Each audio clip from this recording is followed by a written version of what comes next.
Elle s'appelle Nadine Funaro. Vous la connaissez sûrement comme la criée Israël et pourtant elle a fait bien d'autres choses avant. Lorsqu'elle habitait à Milan, c'est son histoire qu'elle nous raconte aujourd'hui, surtout son histoire d'Alia. C'est parti. Ils ont relevé le défi de l'Alia. Alia Story, c'est vous, c'est nous. Nadine, bonjour. Bonjour Cathy. On est très content de vous accueillir aujourd'hui au studio. Ah bah moi aussi. Parce qu'avec votre accent chantant, on se demande mais d'où vient-elle? D'où vient-elle? Je viens de Milan. Ouais. D'origine du Liban. Okay. Donc, je suis née au Liban, mais j'ai grandi 40 ans à Milan, Italie. Et en 2006, on a fait l'Alia à Ranana.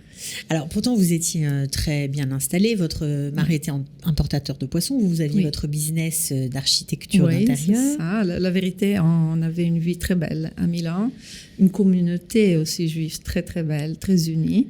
Donc, une vie juive très sereine. Complète, sereine, riche d'activités, d'événements, de vie, de communauté. Pas d'antisémitisme comme certains ont subi en France? On n'a pas ressenti beaucoup, juste quelques voisins de la synagogue pas sympas, voilà. Ok, bon, comme ça arrive souvent. Comme ça arrive, mais rien d'éclatant.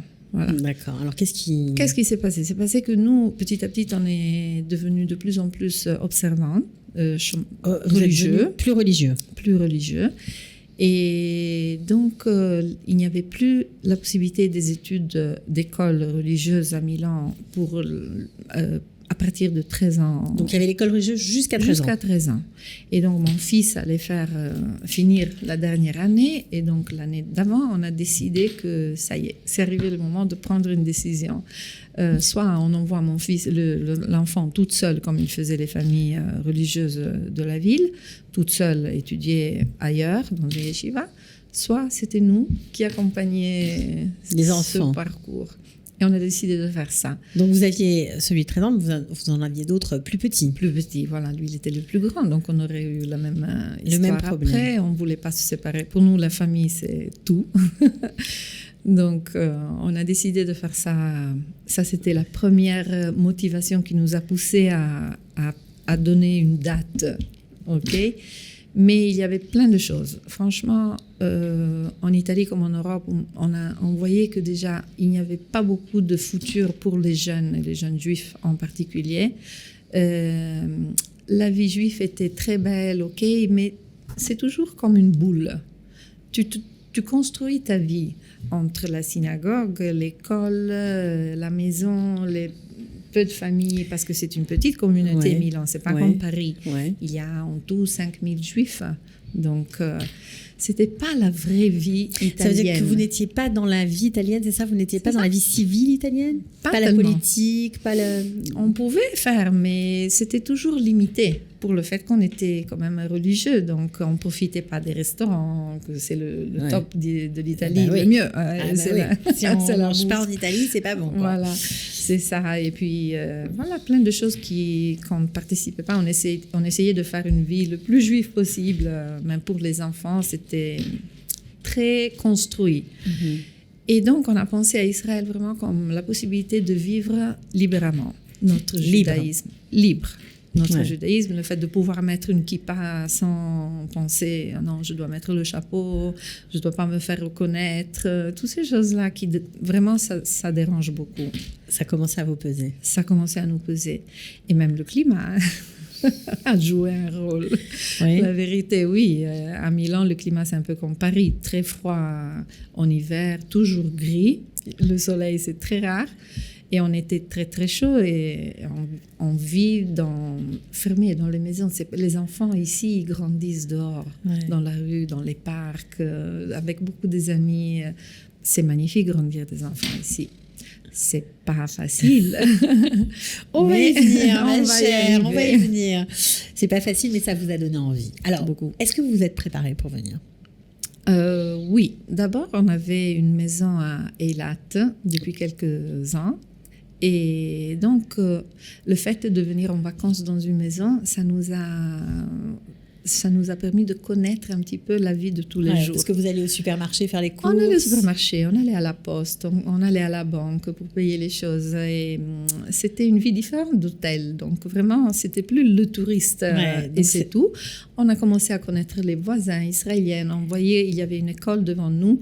Les voisins, ils sortaient de la maison. 2 minutes après, ils étaient à l'école. C'était merveilleux. Et ils allaient toutes seules, des enfants de 6 ans, 8 ans. C'était quelque chose d'impensable à Milan. Même traverser la rue, c'était pas impensable toute seule, un enfant, jusqu'à 12, 13 ans. Et ça nous a donné très envie. À chaque fois qu'on devait rentrer en Italie, moi, je pleurais. Je disais à mon mari, moi, je veux des chaînes ici, je veux rester ici. Tu ne vas pas me prendre. Cette fois-ci, je veux rester ici. Et donc, ça nous a donné petit à petit envie. Et voilà, on est arrivé en 2006. Parce que vous parlez beaucoup de langues apparemment. Vous parlez l'arabe, vous parlez l'italien, le français. Comment ça se fait le français ? Le français, parce qu'à la maison... au Liban mais même en Italie, mes parents, ils nous ont toujours parlé en 3 langues. Ma mère surtout, jusqu'à maintenant, elle parle... Elle fait une phrase en 3 langues, toujours. Elle n'arrive pas, ça fait partie de son code génétique. Donc, ça nous a permis d'apprendre 3 langues en même temps, facilement. Même la famille, avec mes cousins, mes grands-parents, les tantes, comme ça, on a toujours parlé français, jusqu'à qu'ils ont laissé le Liban et ils sont venus vivre une partie à Milan, une partie au Brésil. Et donc, je parlais les langues, oui. Et j'ai appris l'hébreu à l'école, parce qu'à Milan, j'ai fréquenté l'école juive. Donc, j'ai appris l'hébreu. Et quand on a décidé de faire l'Aliyah, on a fréquenté pour 1 an l'Ulpan à Milan. Vous êtes bien préparée. Ouais, mais c'était quand même pas assez. C'était pas assez. Non. Bon, alors, comment on fait quand on connaît pas, quand on connaît pas, à part Israël, à part Eilat, vous ne connaissiez pas vraiment d'autres villes, comment vous avez décidé ? On connaissait personne. On est venu ici, on connaissait vraiment personne. Et bon, d'abord, la vérité, on a vu beaucoup de solidarité autour de nous, même les voisins, les gens. Tout le monde aidait. Le fait que on venait d'Italie, ça faisait... C'est très exotique. C'était exotique. Ça fait rêver, l'Italie, et c'est sa femme musicale. C'était tout comme ça. Ouais. Et il me demandait, mais qu'est-ce que tu es venu à faire ? L'Italie est tellement belle. Pourquoi je vis en Israël ? Je ne comprenais pas. Mais c'est vrai, l'Italie est très belle, mais pour moi, elle est belle comme pour visiter. Mais pour vivre, je regrette absolument pas d'être ici. Mais c'est vrai qu'on a eu quelques années au début que c'était pas facile, la langue, gérer la poste. On comprenait rien des lettres, le langage écrit, c'était pour nous un rebus total. Et donc, suivre les enfants à l'école. Ça a été compliqué. Oui. Moi, j'ai décidé de ne pas travailler au début. J'ai pu me permettre ça parce que je voulais les suivre. Ouais. Les suivre et les pauvres, se faire suivre de moi, que je parlais pire que les enfants même, ça a été vraiment un cauchemar. Ouais. Après, j'ai décidé de prendre une jeune fille qui était bien. Voilà. Et j'ai commencé à apprendre aussi l'hébreu plus facilement. Je fréquentais le VAD Olim, le groupe. Vous avez créé d'ailleurs à l'école, vous avez créé une commission pour les Olim, pour les aider. Voilà, les VAD Olim Orim. Voilà, les parents d'élèves. Les parents des élèves Olim dans l'école, que vraiment on voyait les difficultés. On voulait les aider à ne pas passer ce qu'on a passé, dans le sens que quand tu rentres à l'école, tu ne sais pas comment ça marche. L'école est tellement différente d'Europe, de France comme d'Italie. Et il y a des règles différentes, un statut différent, même l'organisation, l'apprentissage, tout est différent. Et donc, on a créé ce groupe pour les aider, pour les accompagner. On faisait des événements à l'école pour les intégrer, pour qu'ils se sentent un peu plus accueillis. Mm-hmm. On organisait des Shabbats, des Kabbalot Shabbat avec les Horim, des dîners à l'école. Avec les Israéliens et les parents de nouveaux immigrants. Oui. De toute nationalité confondue, j'imagine. Toute nationalité. Extra. Bon, alors Ranana, vous êtes installée à Ranana, pourquoi ? On s'est installé à Ranana parce que j'ai eu la chance d'avoir une copine à Milan qui a grandi à Ranana dans son enfance. Elle nous a dit qu'il y avait de très bonnes écoles, que le niveau des écoles était supérieur à d'autres villes et que c'était une ville où il y avait beaucoup de gens de tout le monde, donc très cosmopolite. Donc, on est venu visiter Ra'anana la première fois, mais on n'était pas très sûr. On a dit, bon, on va visiter, parce qu'au début, comme chaque Italien, le rêve d'aller en Israël, c'est vivre à Jérusalem. La Kedusha, Jérusalem, c'est Jérusalem. Mais on a dit, bon, on y va quand même, on va voir. Et donc, on a pris un taxi, il nous a amenés, on est rentré sur Ra'anana, il y a une rue qui s'appelle Ahouza. On est rentré par Ahouza et même pas 2 minutes après, il a dit, bon, c'est fini. Je dis, c'est fini quoi? Bon, la ville, on est rentré, c'est fini. Et je dis, la ville, mais elle est où la ville? C'est une rue et c'est tout. On était très... c'est un village. Déboussolés, ouais. Vous ne saviez pas très bien où vous étiez tombés. Alors bon, après, on a décidé d'approfondir quand même. On a visité les écoles et ça nous a fait une très belle impression. Et voilà, c'est ça qui a fait que vous êtes installés là-bas. On s'est installés à Ra'anana et c'était magnifique. Pour les enfants pensaient d'être dans un club d'été, je ne sais pas, avec tout ce vert, les parcs. Oui. Il y a plein de choses. Plein de choses. Et l'école à côté de la maison, c'était très sympa. Ouais, donc vous les avez fait grandir de manière, on va dire, optimum. En tout cas, c'était un choix que vous n'avez pas regretté, ça c'est clair. Pas du tout. Alors vous avez cherché quoi? Oui, allez-y. Je veux dire une chose. Les premières années, quand on était, pas les premières, mais une des premières familles qui laissait Milan pour venir en Israël, les gens nous disaient, ah ben Nadine, vous savez quoi, vous avez eu beaucoup de courage à partir en Israël. Et moi, je les regardais parce que c'est vrai, c'était pas facile. Mais on a dit, mais c'est vous que vous avez beaucoup de courage à rester en Italie. Vous comprenez pas? C'est une vie complètement différente. On gagne sur tous les points de vue. Après, c'est vrai que tu fais des efforts énormes, mais c'est très, très beau le fait aussi de pouvoir apprendre à s'intégrer, à connaître, à vivre une autre réalité à 40 ans. Ouais, ça aussi, c'est un beau défi. C'est un beau défi. Oui. Les Juifs ont la bougeotte? Non? Ouais. Un peu. Ouais. Bon, en tout cas, là, vous êtes apparemment, vous êtes arrivé à bon port. Alors, ce qui était très touchant aussi dans votre parcours, c'est qu'à un moment, vous vous êtes mis à chercher du travail, tout simplement. Ah oui. Quand j'ai vu que les enfants, commençaient à